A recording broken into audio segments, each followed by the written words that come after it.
तज्जयति परम ज्योति समम समस्तैरनंत पर्यायै दर्पण तले विशकिला प्रतिफलति पदार्थ मालिका यत्र।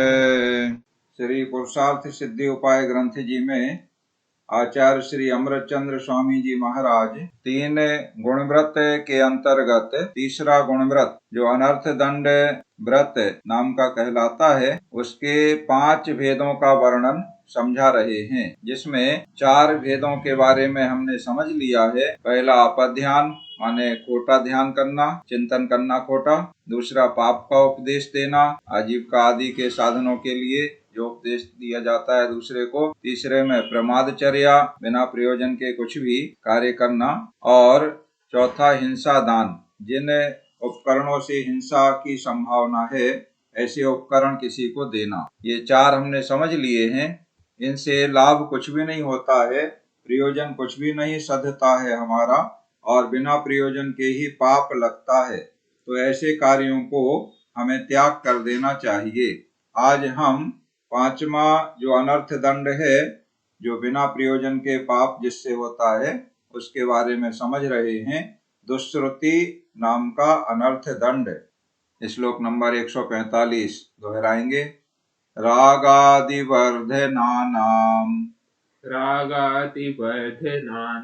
दुष्ट कथा नाम बोध बहुलानां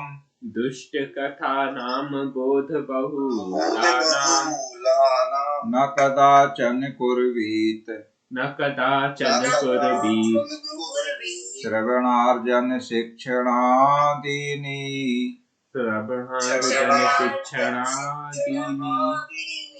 अज्ञानमय रागादिवर्धक दुष्टतामय कथा को नहीं सुनो नहीं अर्जित करो नहीं शिक्षणादि भी करो।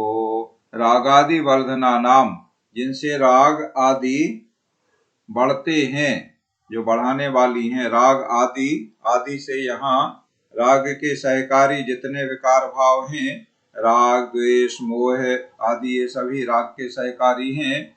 तो इनको बढ़ाने वाली और अबोध बहुला नाम दुष्ट कथा नाम। अबोध बहुला नाम माने जिसमें अज्ञानता के अंश बहुत भरे हुए हैं, माने ज्ञान की बातें कुछ नहीं है, अज्ञानता की चीजें हैं। इस प्रकार के जो कथाएं हैं, दुष्ट कथाएं, उनको दुष्ट कथाएं कहा है, जो राग द्वेष मोह आदि को बढ़ाने वाली हैं, जिनमें अज्ञानता की बातें भरी हुई हैं। मतलब नाना प्रकार की, इस प्रकार की कपोल कल्पित कहानियां वगैरह नहीं रहती हैं, तो उसमें ज्ञान की कोई चीज नहीं रहती है जिसका कोई उपयोग किया जा सके, और केवल काल्पनिक कुछ भी कथाएं रहती हैं। तो उसे इसमें अज्ञानता से भरी हुई कथाओं में हमें ले लेना है। ऐसी दुष्ट कथाओं का श्रवणार्जन शिक्षणादीनि, श्रवण अर्जन और शिक्षण 3 चीजें हैं। श्रवण करना माने सुनना, अर्जन करना माने धारण करना, और शिक्षणादीनि माने शिक्षण करना, सीखना, सिखाना। कदाचन ना कुर्वीत, किसी समय कभी भी नहीं करना चाहिए। इस प्रकार की जो कथाएं हैं, हमारे जैन आगम में ऐसी कथाओं को 4 भागों में बांटा गया है, और उनके 4 जो भेद हैं, ये इस तरह की कथाओं के जो संसार पाप को बढ़ाने वाली हैं, उसे कहते हैं राजकथा, चोर कथा, भोजन कथा और स्त्री कथा। ये 4 भागों में इनको विभाजित किया गया है।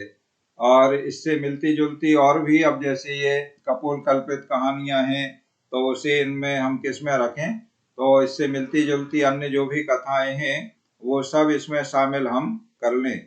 वो सभी उन कथाओं का कहना, सुनना, पढ़ना, पढ़ाना, सुनाना, ये सारी बातें दुष्श्रुति नाम का अनर्थ दंड कहलाता है।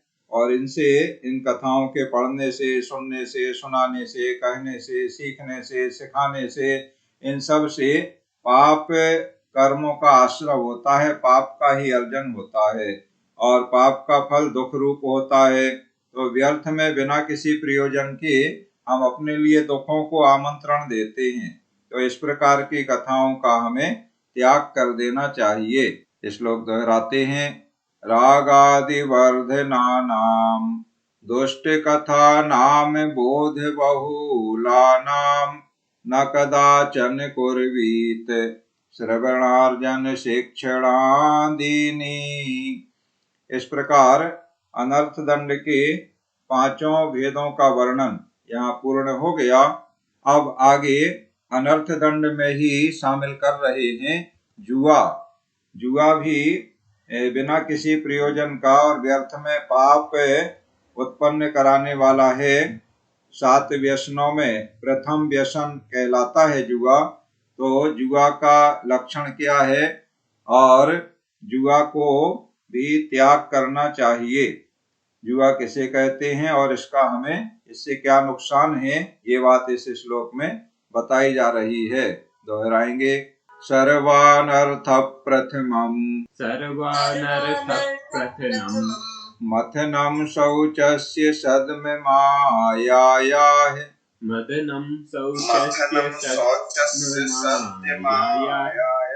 दूरात् परिहरणीयम् चौर्यासत्यास्पदं द्यूतम्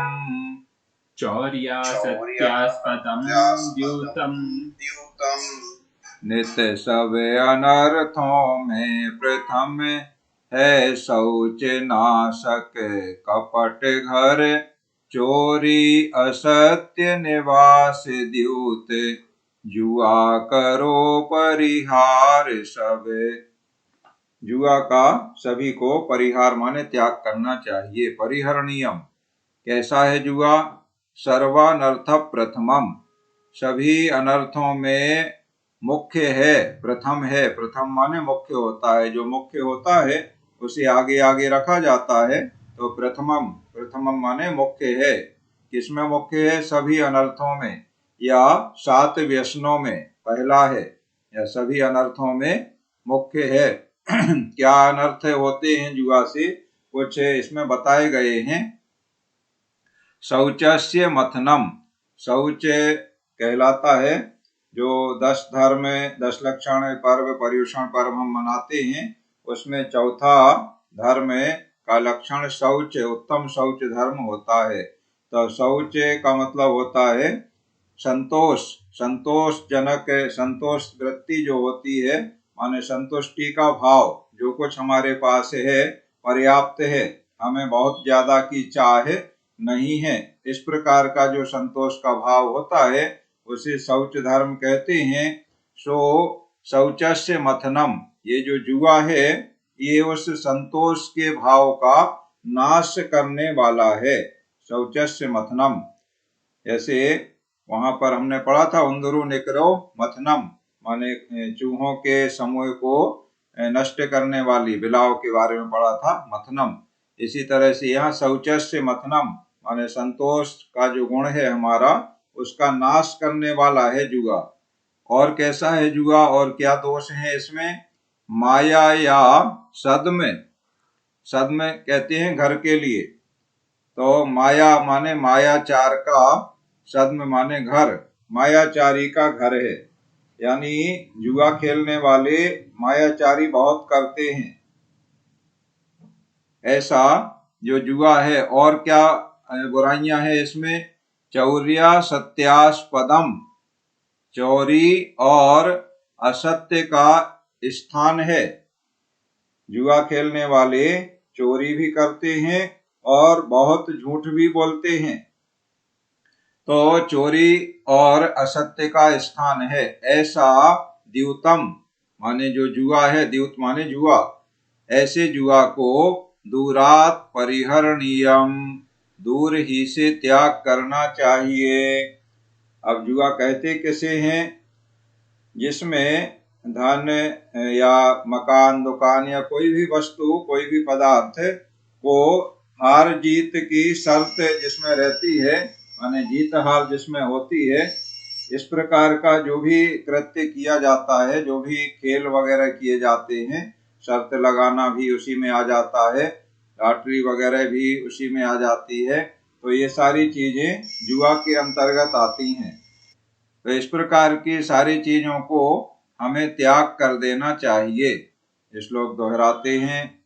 सर्वानर्थ प्रथमं मथनं शौचस्य सद्ममायायाः दूरात् परिहरणीयम् चौर्यासत्यास्पदं द्यूतम्।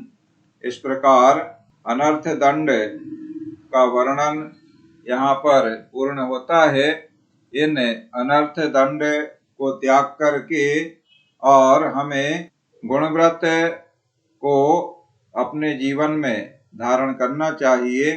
अनर्थ दंड को त्याग करना माने अनर्थ दंड का व्रत धारण करना, व्यर्थ के बिना प्रयोजन के पाप के कार्यों का त्याग करना, ये इसका लक्षण होता है।